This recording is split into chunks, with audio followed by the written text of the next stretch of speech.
Se não gostar, é só procurar outra casa. Essas palavras ainda ecoam na minha cabeça, como uma facada que nunca cicatriza completamente. Sabe quando você olha para seu próprio filho e não reconhece mais aquela criança que um dia embalou nos braços? Foi exatamente assim que me senti naquele domingo de outono, quando Fábio entrou pela porta da minha mansão no Jardim Europa com 2 malas enormes, seguido pela esposa Juliana e a mãe dela, Marta. 3 pares de olhos me encarando com um misto de desdém e expectativa, como abutres rondando uma presa. Eu, Cecília Brandão, 67 anos de idade e uma vida inteira dedicada aos negócios e à família, jamais imaginei que seria tratada como uma intrusa na casa que construí com o suor do meu trabalho. Tudo que conquistei, a rede de lojas Tapetes Brandão, minha reputação no mercado de importações de luxo, meu patrimônio, parecia ter se transformado em um alvo na minha própria testa. Naquela tarde, enquanto observava os 3 se acomodando nos melhores quartos da minha casa sem sequer me consultar, algo dentro de mim começou a mudar. Foi como se um interruptor tivesse sido acionado, aquele que separa a bondade ingênua da sobrevivência calculada. Enquanto subiam as escadas com suas malas caras, compradas com meu dinheiro, diga-se de passagem, eu permanecia sentada na poltrona da sala, tentando processar o que estava acontecendo. "Mãe, vai ser temporário", disse Fábio, sem nem mesmo me olhar nos olhos. "Tivemos alguns problemas financeiros e precisamos ficar aqui até reorganizar nossa vida. Temporário. Uma palavra tão elástica na boca dos aproveitadores. Poderia significar semanas, meses ou, como logo descobri, até você morrer e herdarmos tudo. Talvez vocês estejam se perguntando como uma mulher como eu, empresária bem-sucedida, deixou-se enredar nessa situação. A resposta é simples e dolorosa. Amor de mãe. Esse sentimento que às vezes nos cega, que nos faz acreditar que nossos filhos jamais nos machucariam intencionalmente. Eu sempre fui dura nos negócios, conhecida por minha astúcia nas negociações internacionais. Mas quando se tratava do Fábio, meu coração amolecia como manteiga ao sol. Na primeira semana, ainda tentei manter as aparências. Preparava o café da manhã para todos, perguntava sobre os planos do dia, me oferecia para ajudar na busca de um novo emprego para meu filho. Mas logo percebi que nenhum dos 3 estava realmente interessado em sair dali. Por que estariam? Tinham casa, comida e uma velhinha que pagava todas as contas. Foi numa quinta-feira, exatamente 10 dias após sua chegada, que Fábio mostrou suas verdadeiras intenções. Eu estava na cozinha preparando um chá quando ele entrou seguido por Juliana. Percebi algo diferente no ar, uma tensão palpável. "Mãe, estivemos pensando", começou ele, com aquele tom que eu conhecia bem, o mesmo que usava na adolescência quando queria um carro novo. "Faz mais sentido reorganizarmos a casa.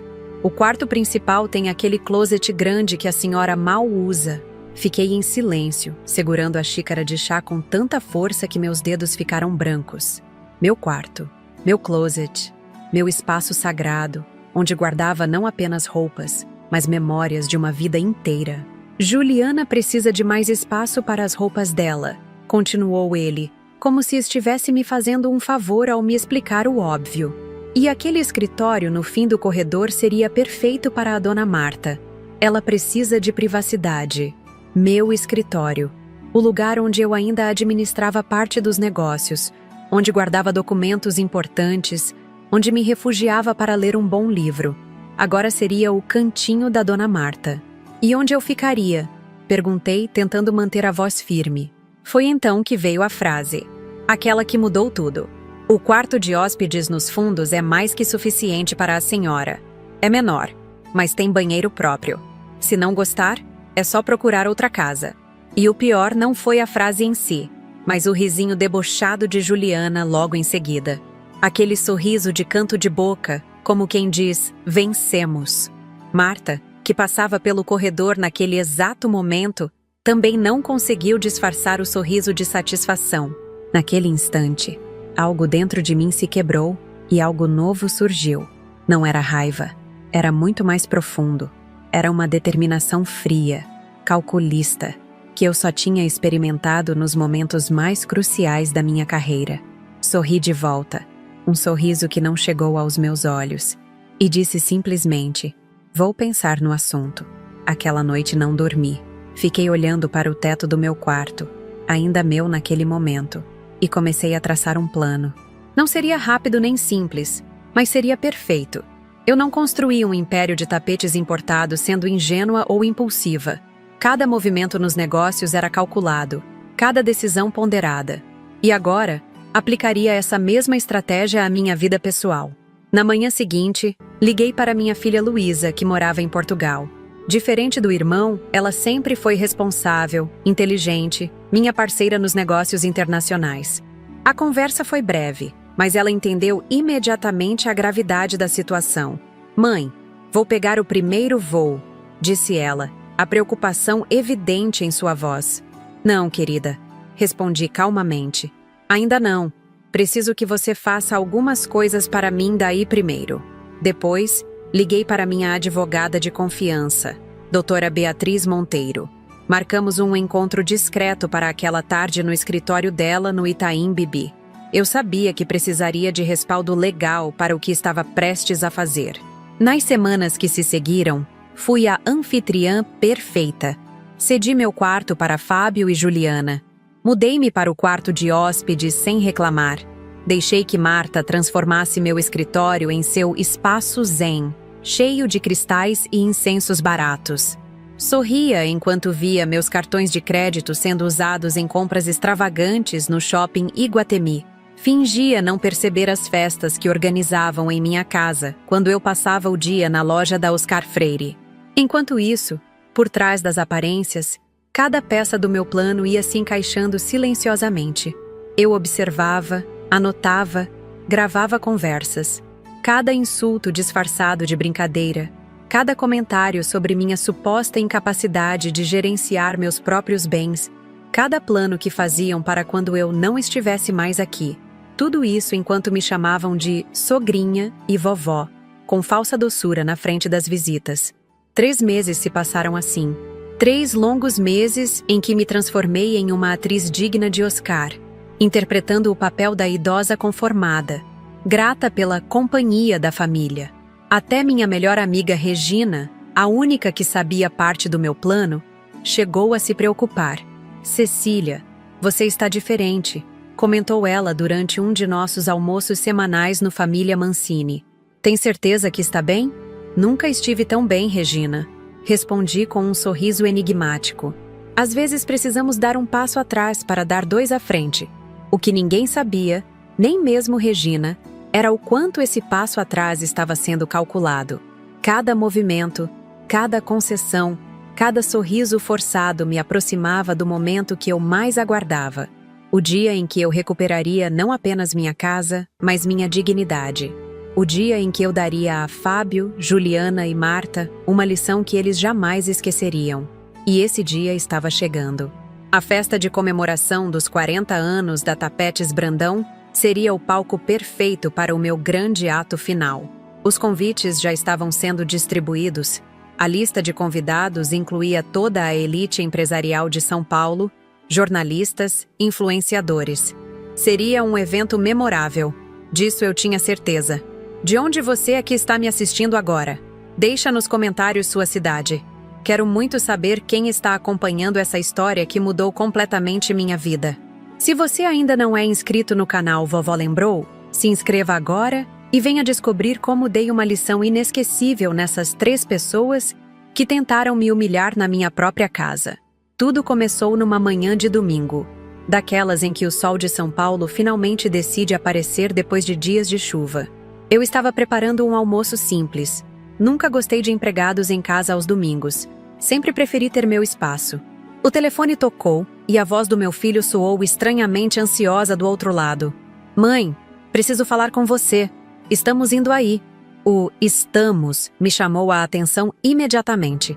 Desde que Fábio havia se casado com Juliana, 3 anos atrás, nossas visitas familiares tinham se tornado cada vez mais raras e sempre marcadas por certa tensão.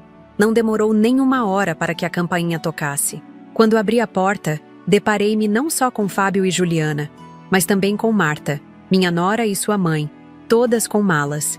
E não eram malas pequenas. Meu coração acelerou. Um pressentimento incômodo tomou conta de mim.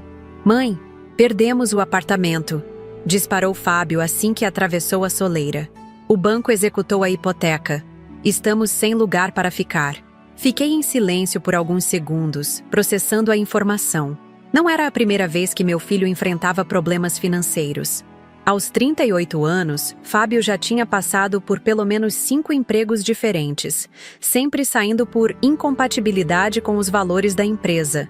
Uma frase que aprendi a traduzir como: não queria seguir regras nem horários. O que aconteceu com o dinheiro que te emprestei há 3 meses? Perguntei, tentando não soar acusatória, mas genuinamente curiosa. Juliana rapidamente interveio, ajeitando seu cabelo impecavelmente tingido de loiro. Tivemos alguns imprevistos, sabe como é.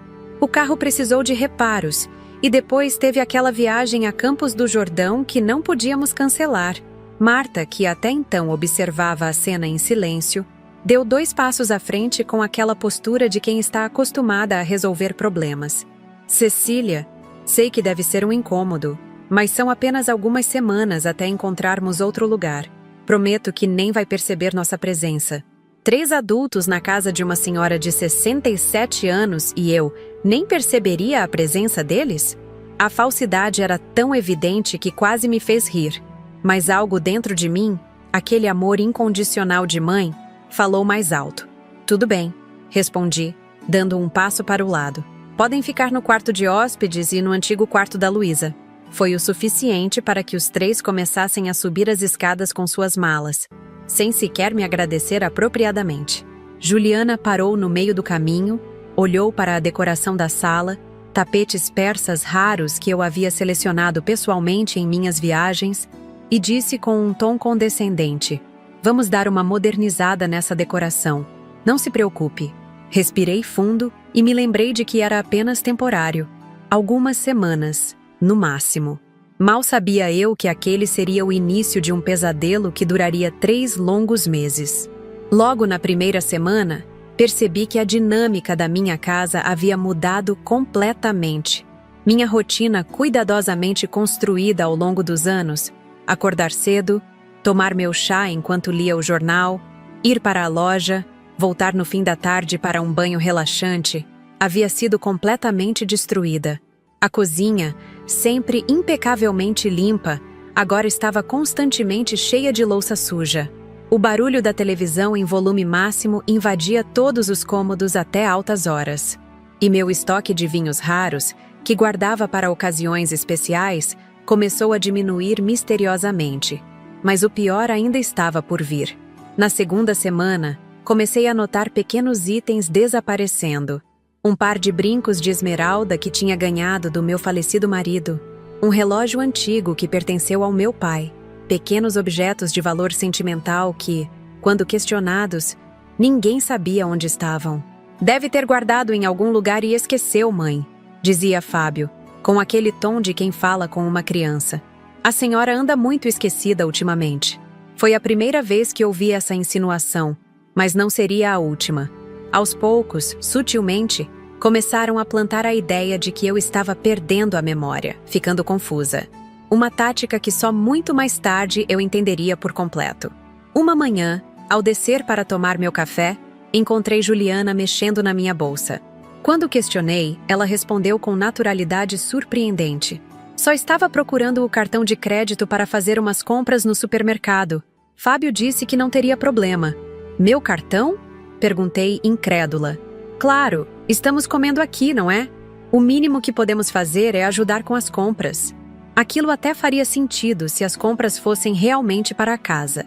Mas na tarde daquele mesmo dia, Juliana voltou com sacolas do shopping Iguatemi, roupas de marca, sapatos caríssimos, perfumes importados. E o extrato do meu cartão, que chegou no fim do mês, mostrava gastos em restaurantes e lojas que eu jamais havia frequentado. Quando confrontei Fábio sobre os gastos excessivos, sua reação me deixou sem palavras.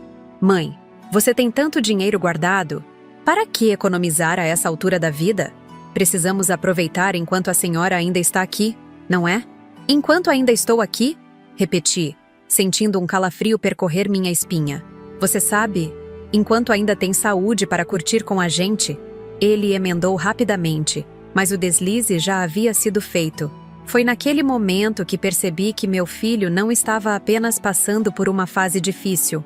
Ele e Juliana, com a cumplicidade de Marta, tinham um plano bem definido: sugar o máximo possível do meu patrimônio. A confirmação veio algumas semanas depois, quando retornei mais cedo da loja. Havia tido uma forte enxaqueca e decidi que o gerente poderia cuidar do fechamento. Ao entrar em casa silenciosamente, algo que havia se tornado um hábito, já que sempre havia alguma surpresa desagradável me esperando, ouvi vozes vindas da sala de estar. Já consultei um advogado, dizia Marta em um tom conspiratório. É perfeitamente possível pedir a interdição judicial. Temos que reunir evidências de que ela não está mais em condições de administrar os próprios bens. Não sei, mãe. A voz de Juliana soava hesitante. Isso não é um pouco extremo? Extremo? Marta riu com desdém. Extremo é ver todo esse dinheiro parado nas mãos de uma velha que pode morrer a qualquer momento. Pense no futuro de vocês, no futuro dos filhos que vocês vão ter. Mas e se ela descobrir? Perguntou Fábio. E meu coração se partiu ao perceber que meu próprio filho não estava defendendo minha capacidade mental, apenas preocupado com as consequências se eu descobrisse o plano. Descobrir como? Rebateu Marta. Ela mal sabe qual dia da semana é hoje. Estamos plantando as sementes há semanas. Os objetos que desaparecem, as contas que ela esqueceu de pagar, os compromissos que confundiu. Quando chegar a hora, teremos testemunhas suficientes para confirmar que ela está perdendo a capacidade cognitiva.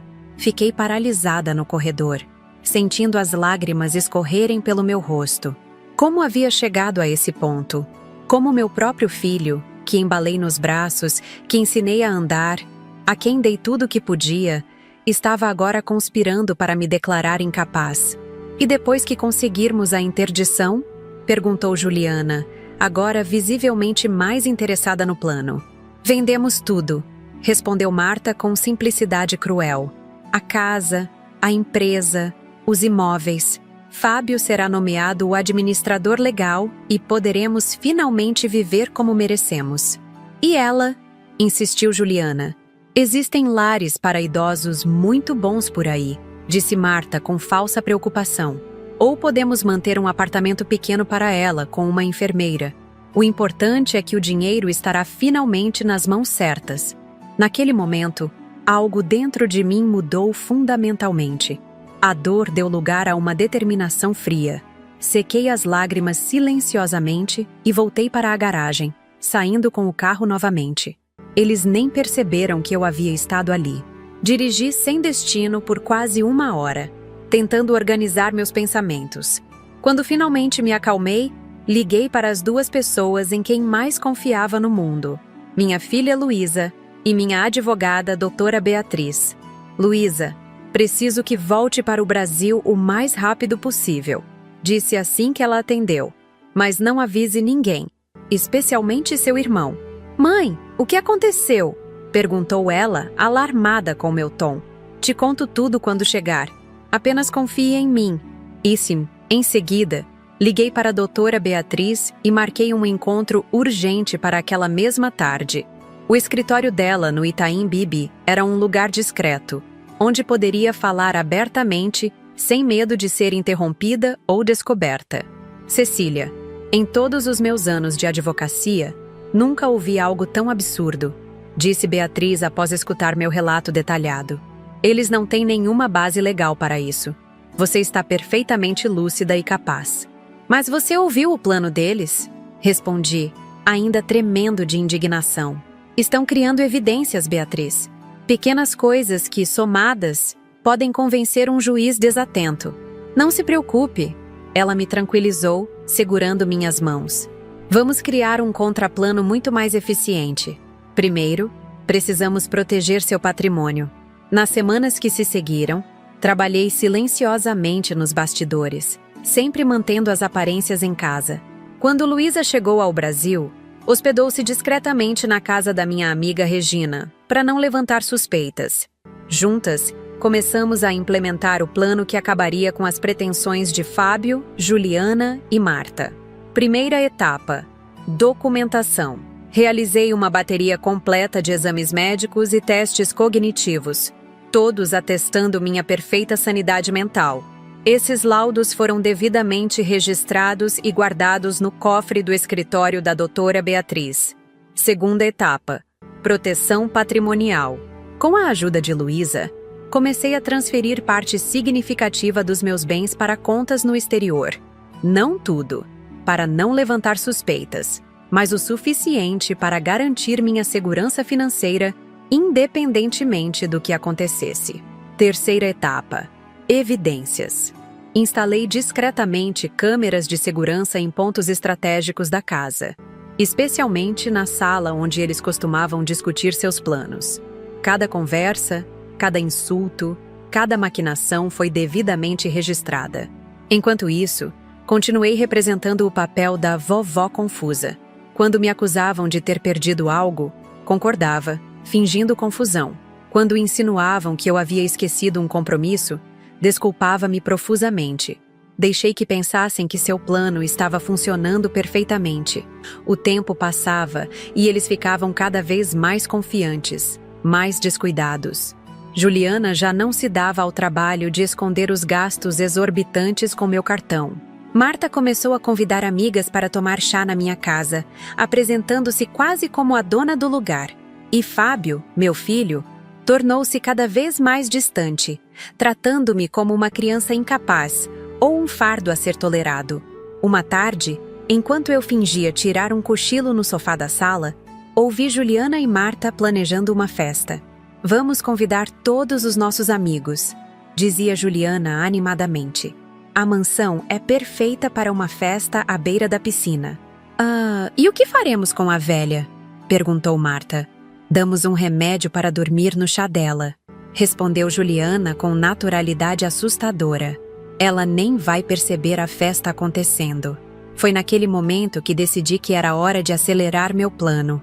A festa de 40 anos da Tapetes Brandão, marcada para dali a 3 semanas no Clube Paulistano, seria o cenário perfeito para minha vingança.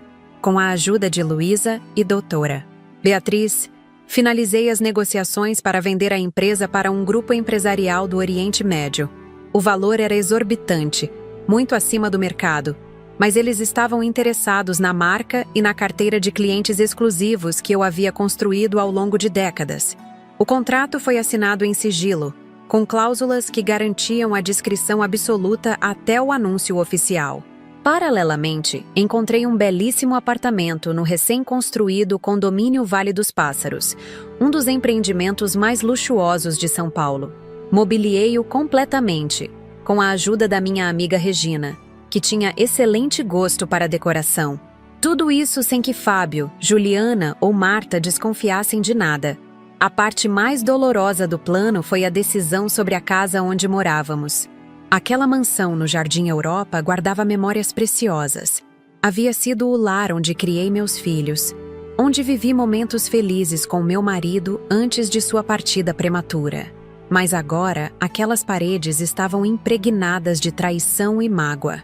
Decidi então fazer algo que nunca havia passado pela minha cabeça: doá-la. "Tem certeza disso, Cecília?" perguntou Regina, quando contei minha decisão. "É uma propriedade valiosíssima." "Tenho", respondi com convicção. "Não quero nem mais um centavo daquela casa. Quero que ela sirva a um propósito maior." Assim, entrei em contato com a Fundação Novos Caminhos, uma instituição que abrigava idosos em situação de vulnerabilidade. A doação seria anunciada durante a festa de 40 anos da empresa, com a condição de que a mudança de propriedade ocorresse em 48 horas após o anúncio. Doutora Beatriz cuidou de toda a papelada, garantindo que tudo estivesse legalmente perfeito. Faltando apenas uma semana para a grande festa, meu plano estava quase concluído. Havia transferido quase todo o dinheiro da venda da empresa para contas no exterior, deixando apenas o suficiente no Brasil para não levantar suspeitas. Meu novo apartamento estava pronto, esperando por mim, A documentação da doação da casa estava preparada. Só faltava o ato final, o confronto. Na véspera da festa, encontrei-me secretamente com Cláudio Santos, um empresário do ramo imobiliário que havia conhecido em um evento de negócios meses antes. Diferente de muitos homens da minha idade, Cláudio me tratava como uma igual, respeitava minha inteligência e minha independência. Havíamos desenvolvido uma amizade que, nos últimos tempos, começava a se transformar em algo mais. "Tem certeza de que quer fazer isso?" perguntou ele, enquanto tomávamos um café discreto em um restaurante afastado do centro. "Não seria mais fácil simplesmente confrontá-los em particular?" "Não, Cláudio", respondi, segurando sua mão sobre a mesa. "Eles me humilharam dia após dia, planejaram me interditar, me tratar como incapaz. A humilhação que me impuseram não foi privada, então a lição também não será." Ele assentiu, compreendendo a profundidade da minha dor. "Estarei ao seu lado amanhã, então, para o que precisar." Voltei para casa sentindo-me estranhamente calma. Sabia que estava na véspera do dia que mudaria tudo, mas não havia mais hesitação em meu coração. O medo e a dor haviam dado lugar a uma certeza inabalável de que estava fazendo o que era necessário. Não apenas por mim, mas por todos aqueles que, como eu, foram traídos por pessoas em quem confiavam cegamente. Ao entrar em casa, encontrei Fábio, Juliana e Marta animados, discutindo sobre a festa do dia seguinte. Pela primeira vez em semanas, notei que estavam sendo gentis comigo, quase excessivamente solícitos. "Mãe, já separei seu vestido para amanhã", disse Fábio, com um sorriso que não chegava aos olhos. "Aquele azul marinho que te deixa tão elegante. Comprei um batom novo para a senhora", completou Juliana, entregando-me uma embalagem cara. "Vai combinar perfeitamente." Aceitei os gestos com um sorriso educado, sabendo exatamente o motivo daquela súbita gentileza. A festa comemorativa de 40 anos da Tapetes Brandão reuniria a elite empresarial de São Paulo, jornalistas, pessoas influentes. Era a oportunidade perfeita para eles se apresentarem como os sucessores naturais da empresa, plantando as sementes para quando assumissem o controle total. "Obrigada", respondi simplesmente. "Estou ansiosa para amanhã." E estava, de fato, mais ansiosa do que eles poderiam imaginar. Na manhã da festa de comemoração dos 40 anos da Tapetes Brandão, acordei com uma sensação estranha no peito. Uma mistura de ansiedade e determinação que nunca havia experimentado antes. Olhei pela janela do quarto de hóspedes, aquele mesmo para onde fui relegada quando Fábio e Juliana tomaram meu quarto principal, e vi o sol nascendo timidamente entre os prédios do Jardim Europa. Seria o último amanhecer que presenciaria naquela casa. A casa que construí com tanto amor e que agora estava prestes a deixar para sempre. Preparei-me com calma, saboreando cada momento daquela manhã. Tomei meu chá de jasmim na varanda, observando o jardim que meu falecido marido havia desenhado décadas atrás. Permiti-me um momento de nostalgia, lembrando de como Jorge ficava orgulhoso de suas roseiras, especialmente daquelas amarelas que ele cultivava com tanto carinho. Ele sempre dizia que as rosas amarelas simbolizavam a amizade que existia entre nós, antes mesmo do amor romântico florescer. O que ele pensaria disso tudo? Murmurei para mim mesma. Conhecendo Jorge como conhecia, ele provavelmente estaria ainda mais indignado que eu com a situação. Sempre foi um homem justo, rígido com os princípios, que não tolerava traições de qualquer espécie. Meus pensamentos foram interrompidos por Marta, que surgiu na varanda com aquele seu roupão excessivamente caro, comprado, é claro, com meu cartão de crédito. "Acordou cedo, Cecília", comentou ela com falsa cordialidade. "Está nervosa com a festa?" "De forma alguma", respondi serenamente, tomando um gole do meu chá. "Apenas aproveitando a manhã." Ela me olhou com uma mistura de desconfiança e desdém.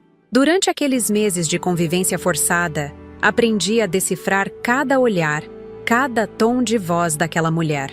Marta nunca havia trabalhado um dia sequer em sua vida. Vivia de pensão do ex-marido e agora, aparentemente, dos recursos da filha e do genro. Ou melhor, dos meus recursos. "Juliana e eu estamos pensando em ir ao salão mais tarde, antes da festa", ela comentou, servindo-se de café. Você deveria vir conosco, fazer um tratamento completo. Tradução: elas iriam gastar mais algumas centenas de reais no meu cartão com tratamentos de beleza extravagantes.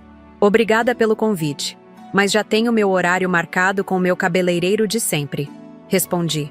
Na verdade, tinha um compromisso muito mais importante, um último encontro com Doutora Beatriz para confirmar cada detalhe do meu plano.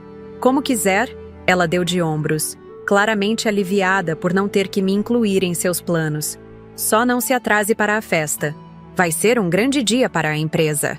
Certamente será um dia inesquecível, concordei, com um sorriso que ela não soube interpretar.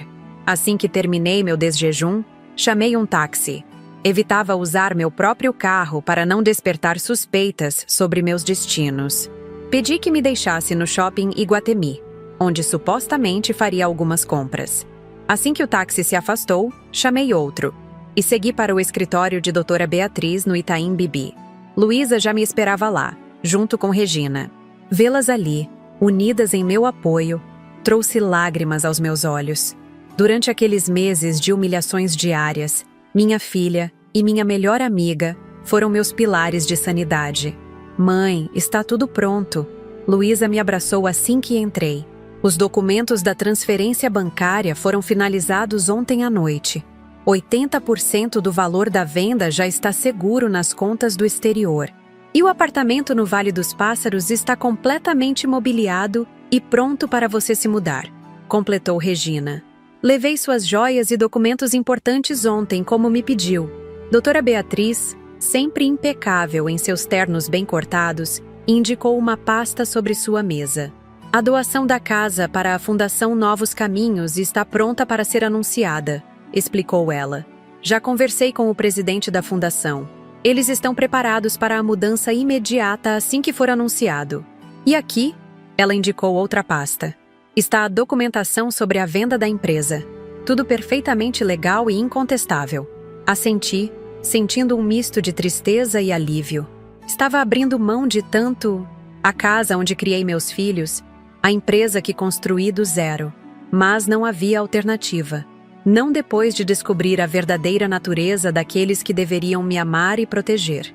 E quanto às gravações? Perguntei, referindo-me às conversas que havia registrado secretamente nos últimos meses. Editadas e prontas para serem exibidas, respondeu Luísa. Selecionamos os trechos mais reveladores, principalmente aqueles em que falam sobre sua suposta incapacidade e os planos de interdição. E o relatório médico completo também está aqui, acrescentou doutora Beatriz, mostrando mais uma pasta. 3 médicos distintos, todos atestando sua plena capacidade mental e física. Nenhum juiz no país aceitaria um pedido de interdição com esses laudos. Respirei fundo, sentindo o peso da decisão que havia tomado. Não havia volta atrás agora. Tem certeza de que quer fazer isso, mãe?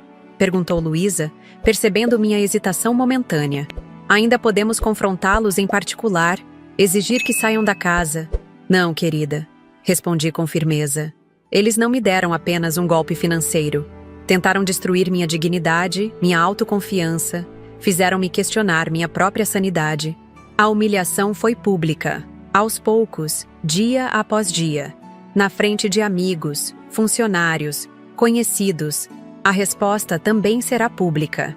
Regina apertou minha mão em sinal de apoio. Você sempre foi forte, Cecília. Desde os tempos da faculdade, quando enfrentou seu pai para abrir a primeira loja de tapetes, enquanto todas nós estávamos preocupadas apenas em encontrar um bom marido. Sorri com a lembrança. De fato, nunca fui de seguir convenções. Quando abri a primeira loja da Tapetes Brandão, no início dos anos 80, poucas mulheres gerenciavam seus próprios negócios. Meu pai, um homem tradicional, achava um absurdo que sua filha quisesse se aventurar no mundo empresarial. Lugar de mulher é cuidando da casa e dos filhos. Ele dizia, mas eu persisti, contrariando todas as expectativas. Conheci Jorge pouco depois, em uma de minhas viagens de negócios à Turquia. Ele era engenheiro, trabalhava em um projeto de infraestrutura por lá. Diferente do meu pai e de muitos homens da época, Jorge admirava minha independência e ambição.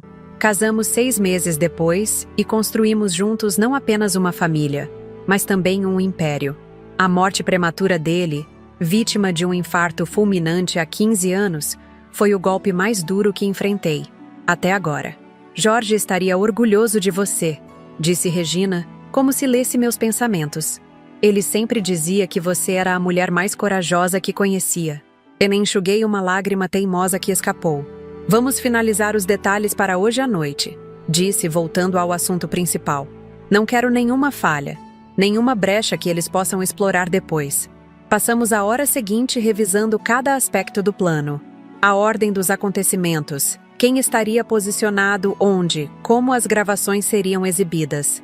Tudo meticulosamente calculado, como uma operação militar. Ah, e uma última coisa.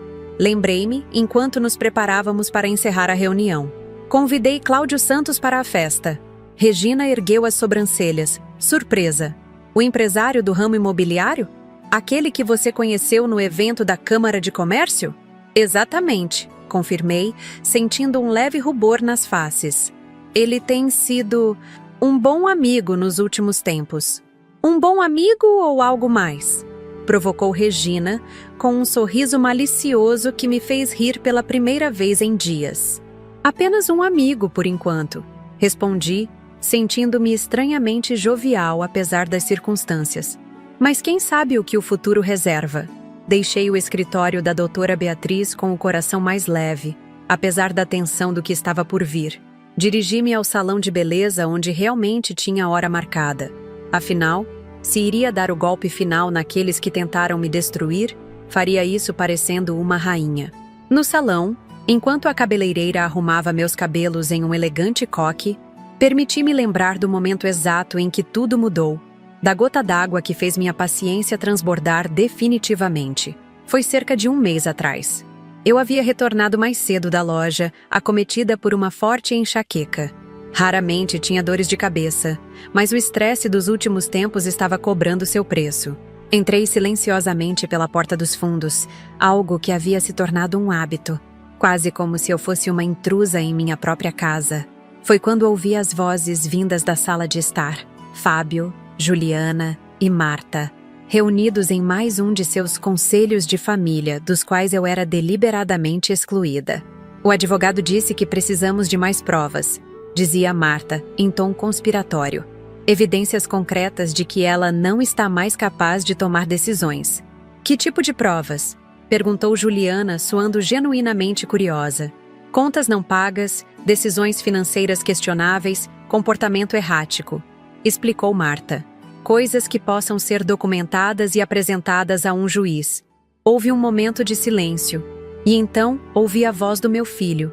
Aquele mesmo menino que eu embalei em meus braços, para quem cantei canções de ninar, a quem dediquei minha vida.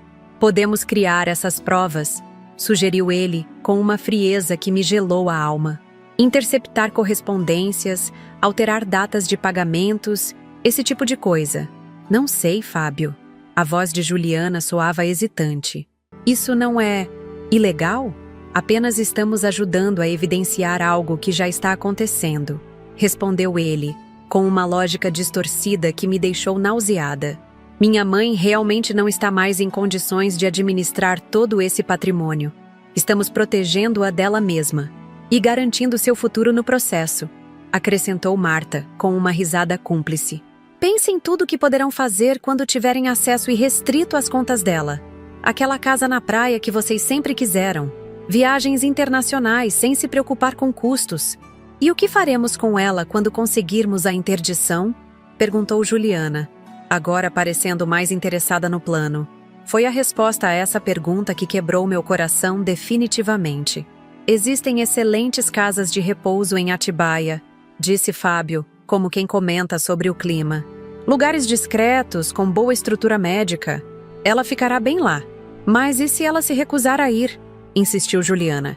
Ela não terá escolha, respondeu meu filho com uma frieza que jamais imaginei que pudesse existir nele. Legalmente, não poderá mais tomar esse tipo de decisão.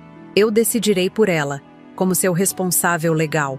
Naquele momento, encostada contra a parede do corredor, senti minhas pernas fraquejarem. A traição era completa, absoluta. Não se tratava apenas de se aproveitarem financeiramente de mim, mas de literalmente me apagarem, anularem minha existência como ser humano autônomo. Lembrei-me do meu pai, que nos últimos anos de vida sofreu com o Alzheimer. Vi de perto o que significava perder gradualmente a capacidade de decidir sobre a própria vida. A diferença é que ele realmente estava doente, realmente precisava de cuidados. Eu, por outro lado, estava em plena posse de minhas faculdades mentais. Administrava uma empresa lucrativa, mantinha relações comerciais internacionais, lia vorazmente, mantinha-me atualizada sobre política e economia. E ainda assim, meu próprio filho estava disposto a declarar-me incapaz, apenas para ter acesso ao meu dinheiro. Foi naquele dia, escondida no corredor da minha própria casa, ouvindo aquela conversa macabra, que decidi que não haveria perdão possível. Alguns laços, uma vez rompidos, não podem ser reatados. Algumas traições são grandes demais para serem esquecidas. Saí silenciosamente da casa, entrei no carro e dirigi sem rumo por horas, tentando processar a magnitude daquela traição. Quando finalmente me acalmei o suficiente para pensar com clareza, tomei a decisão. Eles queriam meu dinheiro, minha casa, minha empresa? Não teriam nada, absolutamente nada. Liguei primeiro para Luísa, que morava em Portugal há 5 anos. Diferente do irmão, ela sempre foi independente, construindo sua própria carreira no comércio internacional. Ajudava na administração da parte europeia da Tapetes Brandão, mas nunca dependeu financeiramente de mim. "Mãe, isso é absurdo!" exclamou ela, após ouvir meu relato. "Vou pegar o primeiro voo para o Brasil." "Ainda não", pedi. "Preciso que você me ajude daí primeiro. Quero transferir dinheiro para contas no exterior, mas precisa ser feito discretamente, para não levantar suspeitas." Em seguida, liguei para a doutora Beatriz, que havia sido não apenas minha advogada, mas também amiga por mais de 2 décadas. Ela conhecia cada detalhe dos meus negócios, cada propriedade, cada investimento. "Cecília, isso é criminoso", disse ela, indignada após ouvir sobre os planos de interdição. "Eles não têm nenhuma base legal para isso. Você está perfeitamente lúcida e capaz. Mas estão criando evidências, Beatriz." Expliquei. "Pequenas coisas que somadas podem construir um caso contra mim." "Não se preocupe", ela me tranquilizou. "Vamos documentar tudo, criar um dossiê completo sobre sua capacidade mental e física. E mais importante, vamos proteger seu patrimônio antes que eles possam fazer qualquer movimento." Foi naquele dia que o plano começou a tomar forma. Não seria uma simples retaliação, mas uma estratégia completa para garantir não apenas minha segurança financeira, mas também para dar a eles uma lição que jamais esqueceriam. A cabeleireira me trouxe de volta ao presente, perguntando se eu estava satisfeita com o penteado. Olhei no espelho e vi uma mulher diferente daquela que entrou no salão horas antes. Não apenas pelo cabelo elegantemente arrumado ou pela maquiagem discreta que realçava meus olhos, mas pela determinação que emanava de cada poro. "Está perfeito", respondi, deixando uma generosa gorjeta. Aquela seria provavelmente a última vez que frequentaria aquele salão. Após o que aconteceria naquela noite, muitas pontes seriam queimadas, muitas relações rompidas. Estava preparada para isso. Estava preparada para recomeçar, mesmo aos 67 anos. Ao sair do salão, recebi uma mensagem de Luísa. "Tudo pronto para hoje à noite. Estou a caminho do Clube Paulistano para verificar os últimos detalhes." Sorri para mim mesma. Em poucas horas, o jogo viraria. E eu finalmente recuperaria não apenas meu patrimônio, mas principalmente minha dignidade. Voltei para casa por volta das 4 da tarde, carregando algumas sacolas de compras para manter as aparências. Quando entrei, encontrei a casa em polvorosa. Juliana corria de um lado para outro, experimentando diferentes pares de brincos diante do espelho da sala. Marta falava ao telefone em voz alta, aparentemente dando instruções a alguém sobre os arranjos da festa.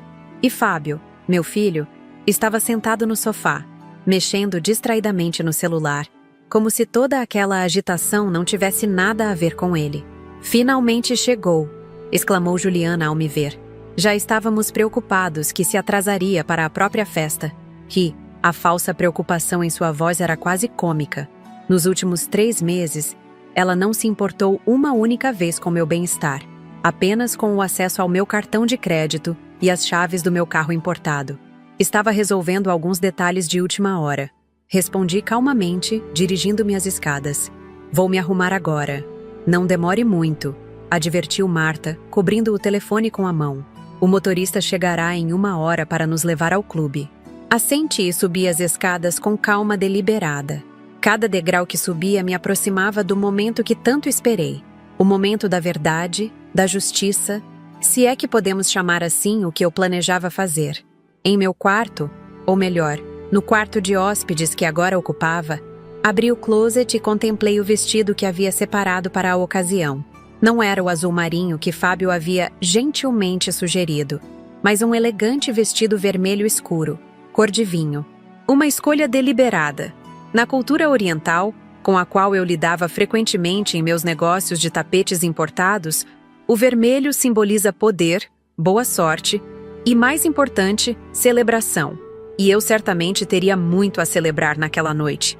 Enquanto me vestia, permiti que minha mente vagasse pelos detalhes do plano que havia meticulosamente arquitetado nas últimas semanas. Cada peça havia sido posicionada no tabuleiro com precisão cirúrgica, cada movimento antecipado, cada reação calculada. Tudo começou com a decisão de vender a Tapetes Brandão. A empresa era minha maior conquista, o legado que construí em 4 décadas de trabalho árduo. Vender algo tão pessoal não foi uma decisão fácil, mas era necessária. Não podia arriscar que Fábio, caso conseguisse a interdição, assumisse o controle e destruísse tudo o que construí. Luísa, minha filha, foi instrumental nesse processo. Usando seus contatos na Europa, ela identificou um grupo empresarial do Oriente Médio que estava interessado em expandir seus negócios para a América do Sul. O grupo Al-Farabi, liderado por um velho sheik com quem eu havia negociado pessoalmente anos atrás, fez uma oferta surpreendentemente generosa. Mais de 3 vezes o valor de mercado da empresa. Eles estão interessados não apenas nos ativos físicos, mas principalmente na sua carteira de clientes e no conhecimento específico do mercado de tapetes de luxo, explicou Luísa durante uma de nossas conversas criptografadas. Eu não podia arriscar usar o telefone normal ou o e-mail, que Fábio poderia facilmente monitorar. Por que tanto? Questionei, surpresa com o valor. O Sheik Al-Farabi lembra-se de você com grande estima, respondeu Luísa. Ele diz que você foi a única negociante ocidental que entendeu verdadeiramente o valor cultural e histórico dos tapetes, não apenas seu valor comercial. Isso tem um peso significativo para eles. A negociação foi conduzida em sigilo absoluto. Documentos foram assinados em escritórios discretos. Reuniões ocorreram em locais improváveis para não levantar suspeitas. O dinheiro, uma quantia astronômica, foi depositado em contas no exterior, acessíveis apenas a mim e a Luísa. Paralelamente, trabalhei na proteção legal contra qualquer tentativa de interdição. Doutora Beatriz organizou uma bateria de exames médicos com os melhores especialistas de São Paulo, neurologistas, psiquiatras, geriatras, todos atestando minha perfeita sanidade mental e capacidade de tomar decisões.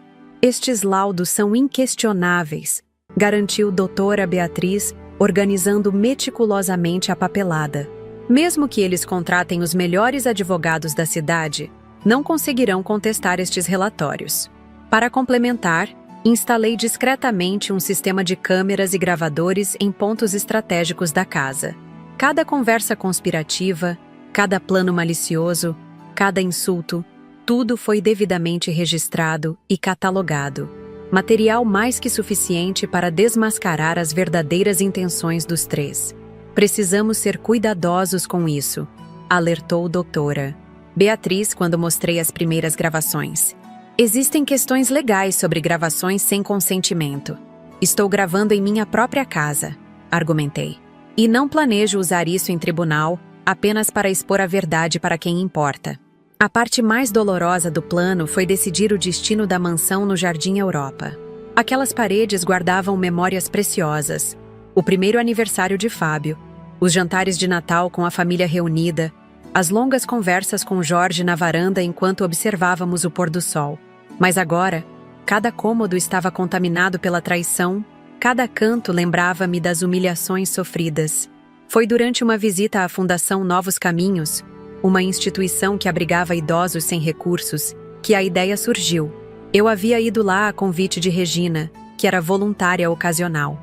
Precisamos desesperadamente de um espaço maior, explicou a diretora da fundação, uma senhora enérgica chamada Dona Elza. Temos uma lista de espera de quase 50 idosos, muitos vivendo em condições precárias ou completamente abandonados por suas famílias. Observei os rostos enrugados dos idosos que conversavam no pequeno jardim da instituição. Homens e mulheres que, como eu, haviam dedicado suas vidas a construir algo, famílias, carreiras, histórias, apenas para serem descartados quando não eram mais considerados úteis. A ironia da situação não me escapou. Enquanto eu fugia de um asilo forçado, muitos ali sonhavam com um lugar digno para viver seus últimos anos. E se vocês tivessem um espaço muito maior? Perguntei a Dona Elza. Digamos, uma mansão no Jardim Europa com 10 quartos, piscina, jardim amplo. Os olhos dela se arregalaram, não acreditando no que estava ouvindo. Isso seria transformador.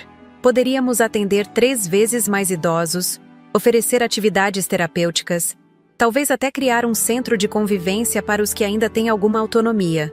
Naquele momento, soube exatamente o que faria com a casa. Não seria vendida, não seria deixada para Fábio, não continuaria em minha posse.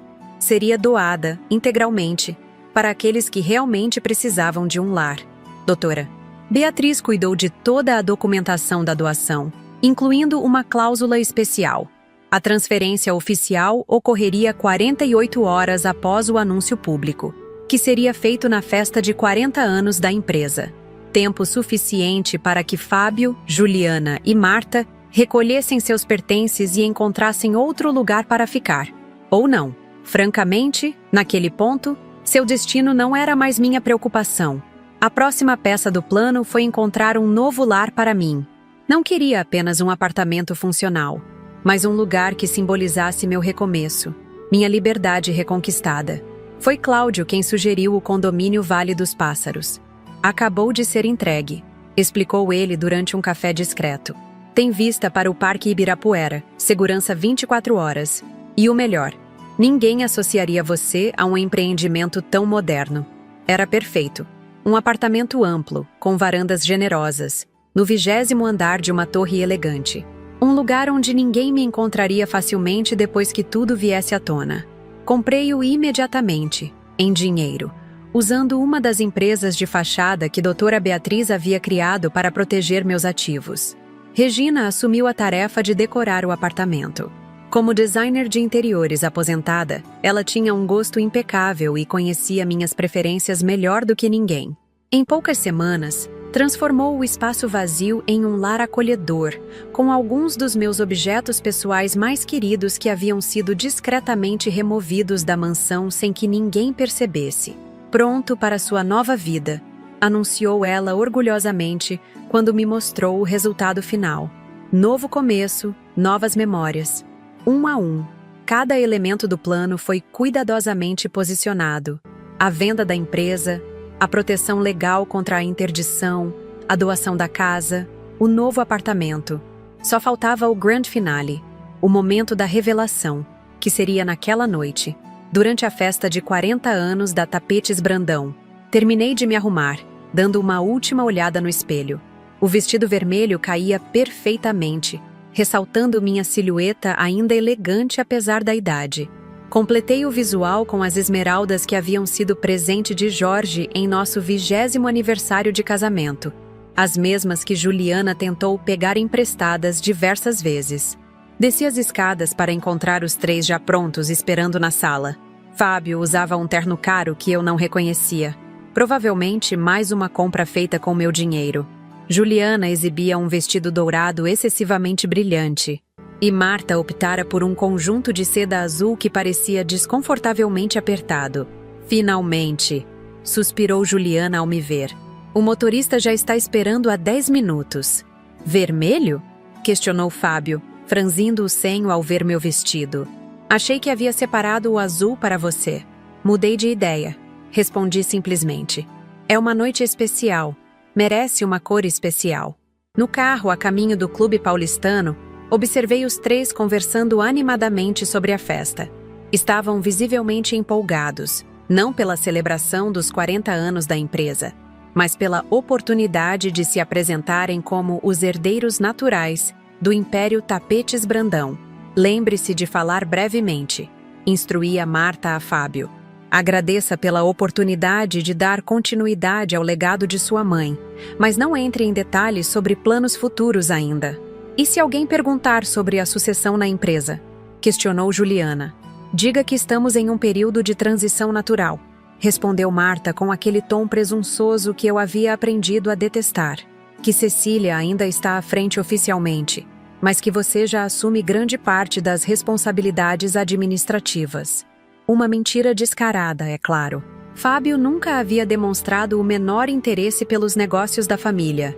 Nas raras vezes em que apareceu na loja, foi apenas para pegar dinheiro ou usar a sala de reuniões para encontros pessoais. Observei a paisagem urbana de São Paulo pela janela do carro, sentindo uma estranha paz interior. Em poucas horas, aquelas mesmas pessoas que agora planejavam seu futuro com meu dinheiro, estariam enfrentando uma realidade completamente diferente. Chegamos ao Clube Paulistano pontualmente às 8 da noite. O salão de festas estava magnificamente decorado, uma combinação elegante de flores exóticas e iluminação suave. Tapetes raros da coleção exclusiva da Tapetes Brandão serviam como peças decorativas estrategicamente posicionadas, criando ambientes dentro do amplo espaço. À entrada, fomos recebidos por uma fila de funcionários, muitos dos quais trabalhavam comigo há décadas. Notei os olhares confusos quando Fábio, Juliana e Marta passaram à minha frente, comportando-se como anfitriões principais da festa. Dona Cecília, sussurrou Maria Helena, minha assistente pessoal há mais de 15 anos, quando conseguiu me abordar discretamente. Está tudo conforme o combinado. Os documentos estão com o técnico de audiovisual. A apresentação está pronta para ser exibida quando a senhora der o sinal. Agradeci com um aceno discreto e me dirigi ao salão principal, onde já se reuniam cerca de 200 convidados. A nata da sociedade paulistana, empresários influentes, jornalistas especializados em economia e negócios, políticos, diplomatas. Todos pessoas que, de alguma forma, fizeram parte da trajetória da Tapetes Brandão nas últimas 4 décadas. Observei com interesse a dinâmica que se estabeleceu naturalmente. Fábio, Juliana e Marta circulavam pelo salão como se fossem os verdadeiros anfitriões, apresentando-se como o futuro da empresa. Vi Juliana explicando a um grupo de senhoras como planejava modernizar a marca, enquanto Marta cochichava com alguns empresários sobre oportunidades de investimento que surgiriam em breve. Eles não perdem tempo, não é? Comentou uma voz familiar ao meu lado. Era Cláudio, elegante em seu terno escuro, segurando 2 taças de champanhe. Sempre foram muito eficientes quando se trata de aproveitar oportunidades, respondi, aceitando a taça que ele me oferecia. Especialmente quando essas oportunidades envolvem dinheiro que não é deles. Cláudio sorriu. Aquele sorriso discreto que havia se tornado um bálsamo para mim nos últimos tempos. Diferente de tantos homens da minha idade, ele nunca me tratou como uma velhinha rica ou como um alvo a ser conquistado por interesse. Nossa conexão era genuína, baseada em respeito mútuo e admiração. Está preparada para o que vem a seguir? Perguntou ele, sua voz traindo uma leve preocupação. Mais do que nunca, respondi com firmeza. É hora de reequilibrar as coisas. Naquele momento, notei Luísa entrando discretamente no salão. Como combinado, ela havia chegado separadamente e não se aproximou de mim imediatamente. Ao seu lado estava a doutora Beatriz, ambas elegantemente vestidas e com expressões determinadas. Regina já estava posicionada próxima ao palco, conversando casualmente com o mestre de cerimônias. Parece que todos estão em seus lugares, observou Cláudio. Então é hora do show começar, respondi, respirando fundo. Dirigi-me ao centro do salão, onde um pequeno palco havia sido montado. O mestre de cerimônias anunciou que era momento do discurso da fundadora e presidente da Tapetes Brandão. Notei a expressão de leve pânico no rosto de Fábio, que claramente não esperava que eu tomasse a iniciativa do discurso. Subi ao palco com a postura ereta e a confiança de quem construiu um império do zero. Olhei para a plateia reunida, amigos, parceiros de negócios, clientes fiéis, e então para os 3 rostos que haviam transformado minha vida em um inferno nos últimos meses. Fábio, Juliana e Marta estavam agora posicionados estrategicamente próximos ao palco, sorrisos falsos nos rostos, prontos para assumir o controle assim que eu terminasse o que eles imaginavam seria um breve e confuso discurso de uma senhora supostamente em declínio cognitivo. Boa noite a todos. Comecei, minha voz clara e firme ressoando pelo microfone. É com imensa alegria que celebro hoje não apenas os 40 anos da Tapetes Brandão, mas também o início de uma nova fase em minha vida. Os murmúrios na plateia cessaram. Todos os olhos estavam fixos em mim. O momento que eu tanto esperei finalmente havia chegado. Hoje, encerro um capítulo importante da minha trajetória e inicio outro, ainda mais emocionante. E vocês, meus queridos amigos e parceiros, serão as primeiras testemunhas dessa transformação.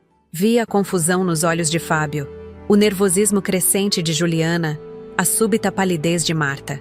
Nenhum deles sabia o que estava por vir, mas de alguma forma, instintivamente, perceberam que seus planos estavam prestes a desmoronar.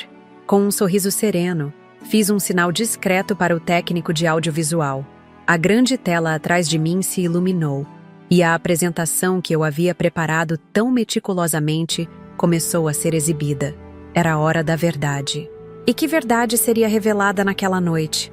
A grande tela atrás de mim se iluminou com o logo da Tapetes Brandão, aquele mesmo símbolo que criei há 4 décadas, quando tudo que eu tinha era um pequeno espaço alugado e muita determinação.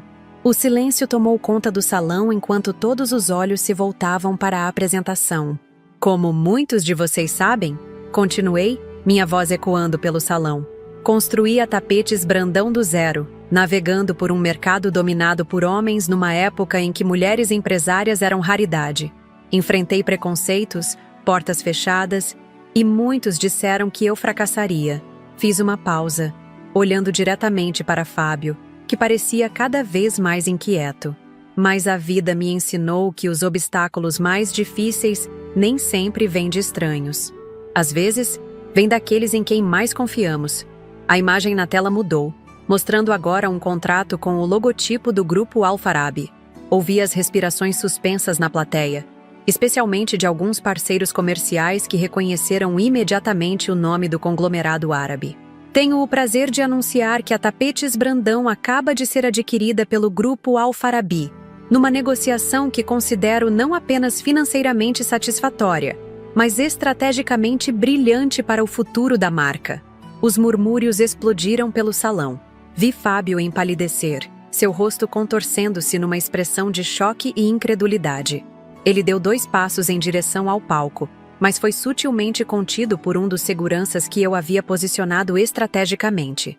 A transação foi concluída ontem. Prossegui, mantendo minha compostura. A partir de hoje, a Tapetes Brandão inicia uma nova fase sob liderança internacional, com planos de expansão para mercados que jamais imaginamos alcançar. A expressão de Juliana era impagável, uma mistura de choque, raiva e, o mais satisfatório para mim, medo. Seu sonho de assumir o controle da empresa acabava de evaporar diante de seus olhos.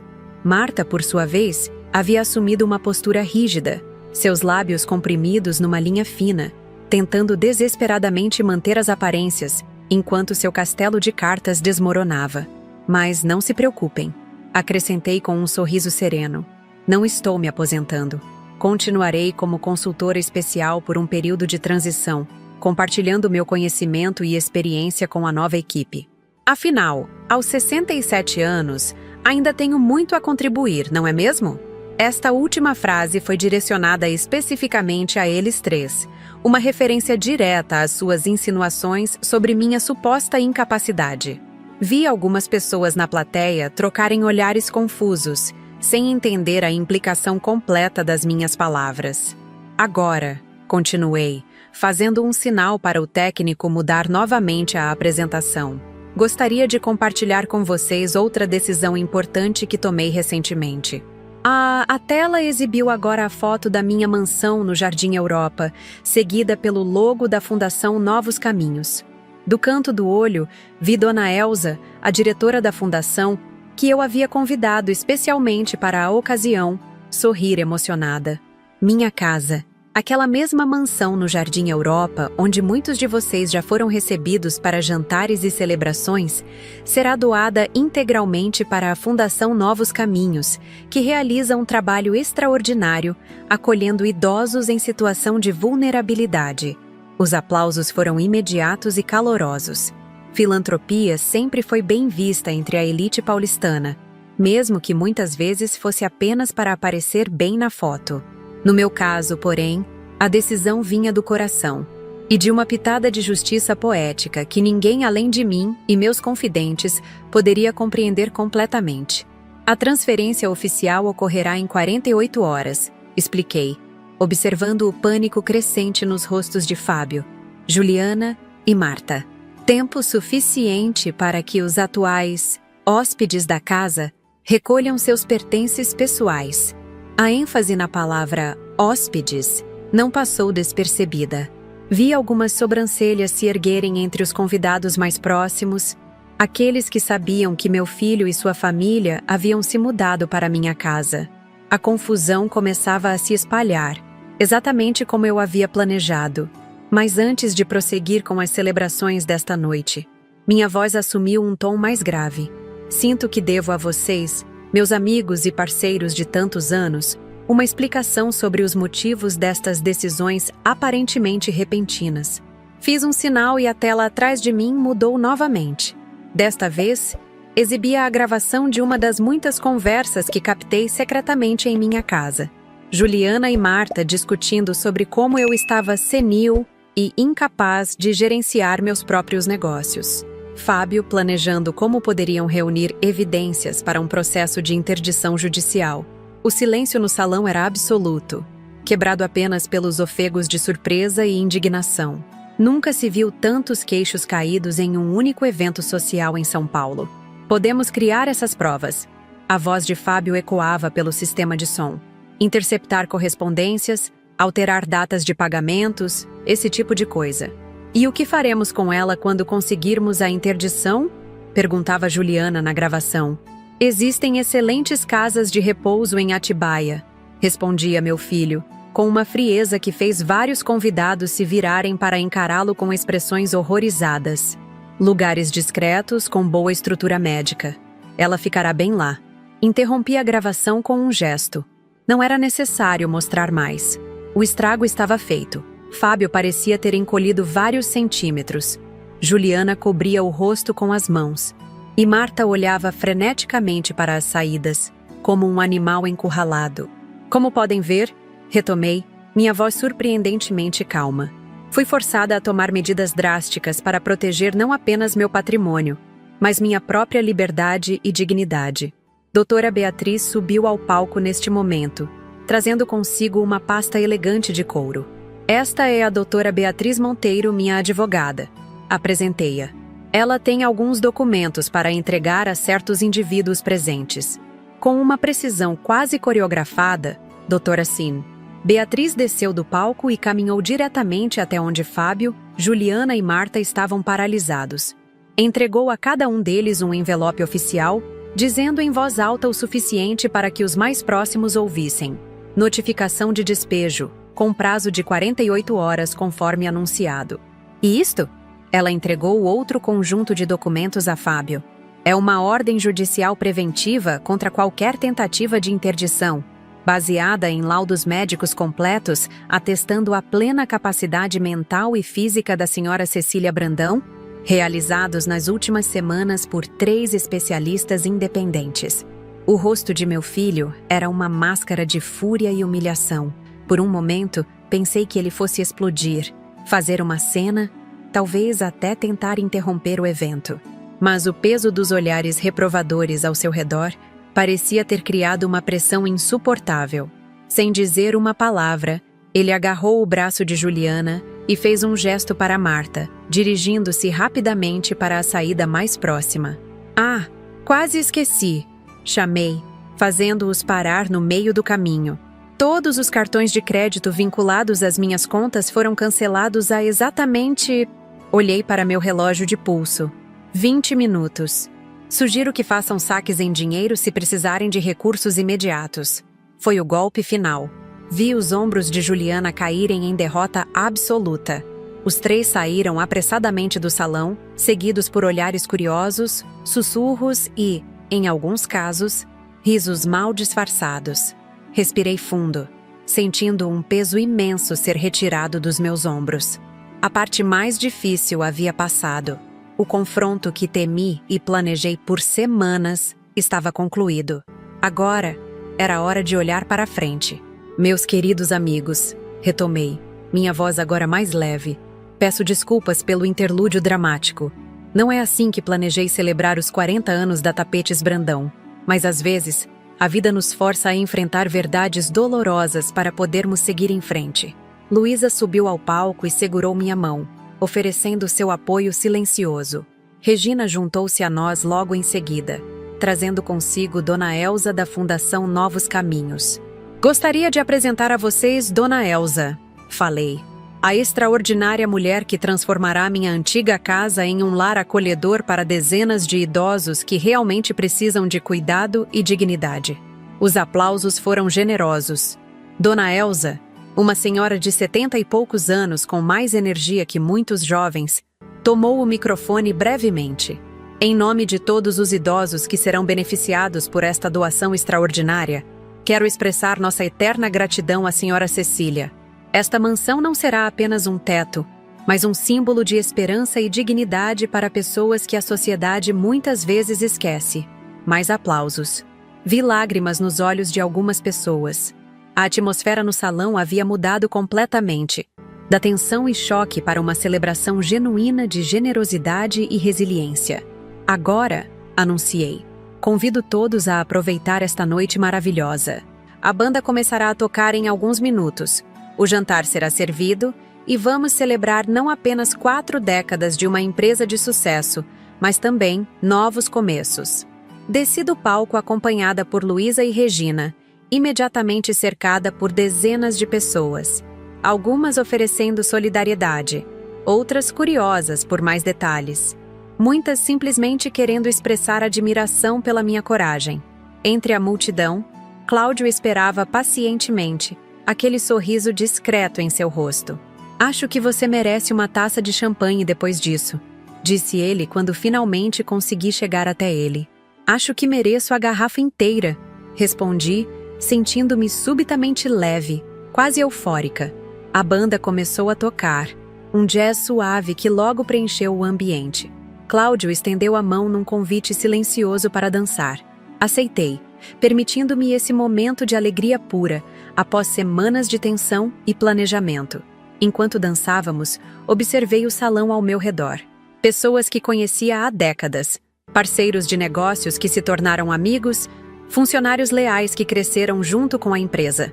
Todos pareciam genuinamente felizes por mim, aliviados que eu havia escapado de uma armadilha terrível. "No que está pensando?", perguntou Cláudio, notando meu olhar distante. "Em como a vida é imprevisível", respondi. "Há 3 meses achei que estava no fim da linha, sendo lentamente apagada da minha própria existência. Hoje sinto como se estivesse começando de novo." "E está", ele sorriu. 67 anos não é o fim, Cecília. Para muitos, é apenas o início de uma nova fase. A música continuou, e com ela, uma sensação crescente de paz e satisfação. Havia feito o que precisava ser feito. Não por vingança mesquinha, mas por justiça, por autopreservação, por dignidade. O restante da noite passou como um sonho. Conversei com antigos amigos, recebi inúmeros cumprimentos pela venda estratégica da empresa. Dancei mais algumas músicas com Cláudio. Em determinado momento, encontrei-me ao lado de Maria Helena, minha fiel assistente por tantos anos. "O que fará agora, Dona Cecília?", Perguntou ela, genuinamente curiosa. Sem a empresa, sem a casa? Viver, Maria Helena. Respondi com um sorriso. Viajar, ler todos aqueles livros que adiei por décadas, talvez até escrever o meu próprio. E quem sabe, iniciar um novo empreendimento, algo completamente diferente. A senhora nunca para, não é? Ela riu. Por que deveria? A idade é apenas um número no documento de identidade. O que importa é como nos sentimos por dentro. Por volta da meia-noite, a festa ainda estava animada, mas decidi que era hora de me retirar. Havia sido um dia emocionalmente exaustivo e ainda tinha muito a fazer nas próximas 48 horas. Despedi-me dos convidados mais próximos, agradeci à equipe do clube e saí discretamente pela porta lateral, onde um carro me esperava.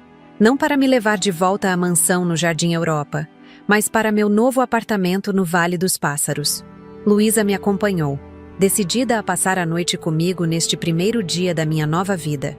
No carro, finalmente permitimos que as emoções contidas durante toda a noite viessem à tona. "Mãe, você foi incrível", exclamou ela, segurando minhas mãos. "A cara deles quando você anunciou a venda da empresa e depois a doação da casa. Foi perfeito." "Não foi fácil", confessei, sentindo o cansaço finalmente me atingir. Expor publicamente a traição do seu próprio filho não é algo que qualquer mãe sonhe fazer. "Ele não te deixou escolha", Luísa respondeu, sua voz firme. "Fábio traçou o seu próprio caminho. Agora terá que lidar com as consequências." Quando chegamos ao novo apartamento, fiquei maravilhada novamente com o trabalho que Regina havia feito. O lugar respirava paz e elegância, com toques sutis que lembravam minha personalidade sem carregar o peso das memórias dolorosas da mansão. "Bem-vinda ao seu novo lar", disse Luísa, abrindo a porta com um floreio teatral. Caminhei pelo espaço amplo, admirando a vista noturna de São Paulo pela varanda.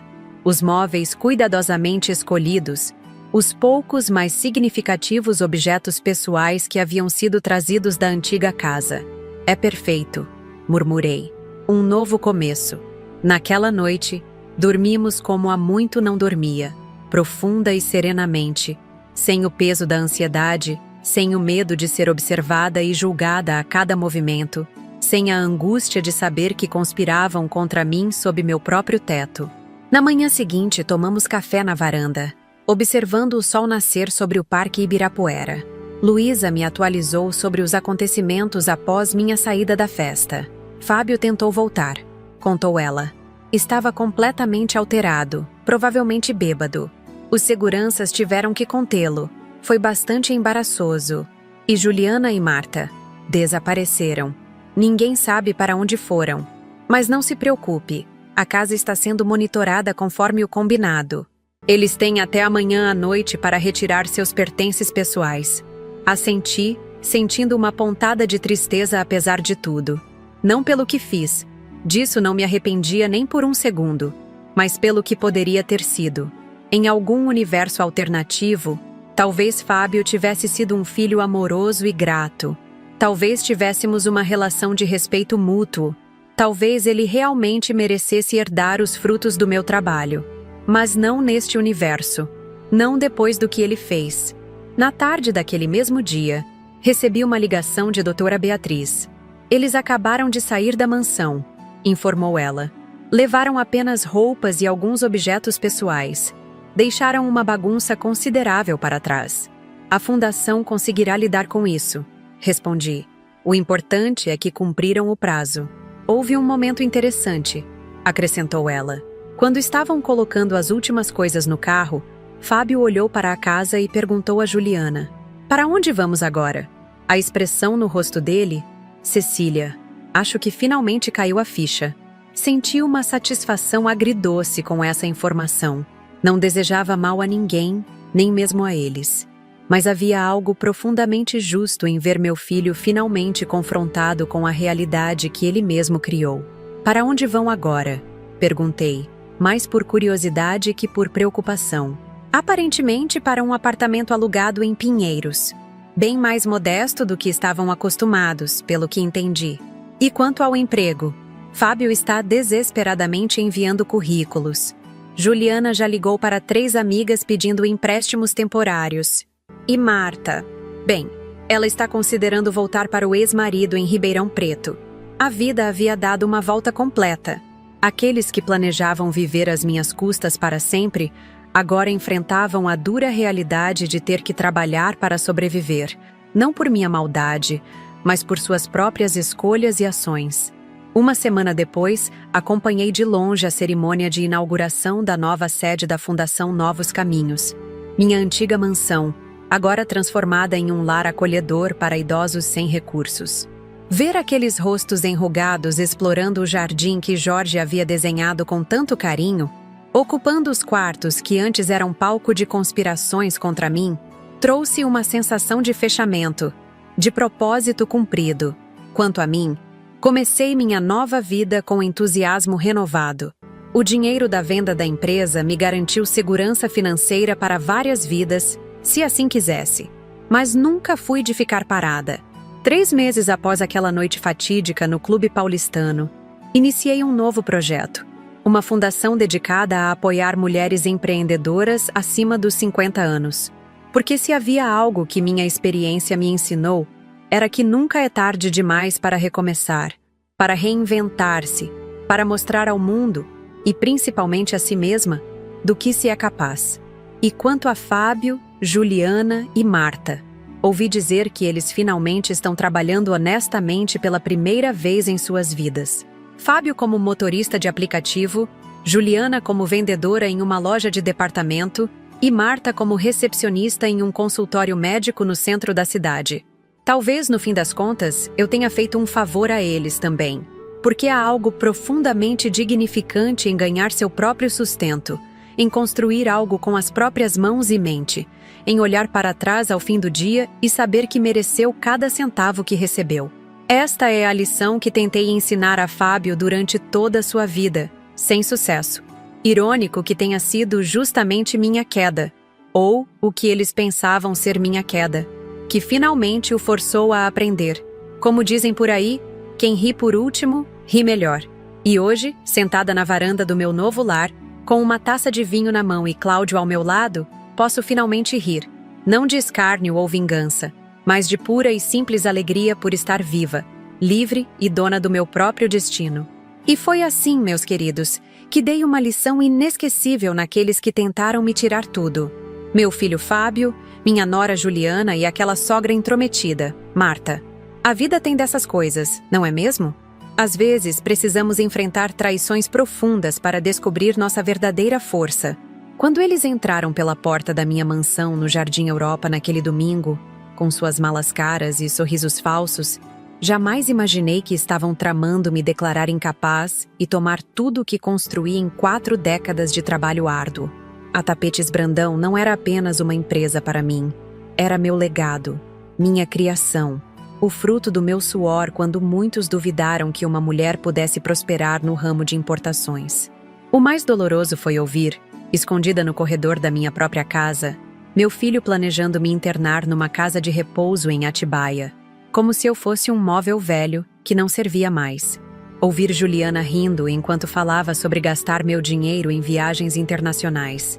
Ver Marta incentivando os dois, tecendo estratégias para reunir evidências da minha suposta incapacidade mental. Mas como diz o ditado, não cutuque a onça com vara curta. Eles esqueceram que não construí um império sendo ingênua ou submissa. Esqueceram que enfrentei preconceitos, portas fechadas e obstáculos muito maiores que 3 aproveitadores vivendo sob meu teto. Subestimaram minha inteligência, minha determinação e, principalmente, minha dignidade. Foi aí que arquitetei o plano perfeito. Com a ajuda da minha filha Luísa, essa sim, uma filha de verdade, transferi o dinheiro da venda da empresa para contas no exterior. Com o apoio da minha advogada doutora Beatriz, documentei cada conversa conspiratória deles, cada plano de me interditar. Comprei secretamente um apartamento no condomínio Vale dos Pássaros e o mobiliei sem que ninguém soubesse. E tomei a decisão que mais me trouxe paz: doar minha mansão para a Fundação Novos Caminhos, transformando um lugar de traições em um lar para idosos que realmente precisavam de cuidado e respeito. Aquela noite no Clube Paulistano, durante a festa de 40 anos da Tapetes Brandão, ficará para sempre na minha memória. A expressão no rosto deles quando anunciei a venda da empresa, quando revelei a doação da casa, quando exibi as gravações de suas conspirações para todos verem. O silêncio absoluto no salão, seguido pelos murmúrios de indignação. A humilhação pública que eles tanto mereciam. Se não gostar, é só procurar outra casa, havia dito meu filho com aquela arrogância de quem se acha intocável. Pois bem, foram eles que tiveram que procurar outra casa, e em 48 horas. Foram eles que, pela primeira vez na vida, tiveram que trabalhar honestamente para sobreviver. Fábio como motorista de aplicativo, Juliana como vendedora, Marta como recepcionista. A vida dá voltas, não é mesmo? E às vezes, somos nós que damos um empurrãozinho para que ela gire mais rápido. Hoje, aos 67 anos, vivo uma nova fase. Meu apartamento com vista para o Parque Ibirapuera me traz paz todas as manhãs. Minha fundação para apoiar mulheres empreendedoras acima dos 50 anos me dá um propósito renovado. E Cláudio, esse homem maravilhoso que entrou na minha vida no momento certo, me mostrou que nunca é tarde para recomeçar, inclusive no amor. Quanto à minha antiga mansão, agora abriga dezenas de idosos que recebem o cuidado e respeito que merecem. Visito-os ocasionalmente, e há algo profundamente reconfortante em ver aquele espaço, antes contaminado pela ganância, agora preenchido com sorrisos genuínos e gratidão. A lição que deixo para vocês, meus queridos, é que nunca devemos permitir que nos façam sentir pequenos, incapazes ou descartáveis por causa da nossa idade.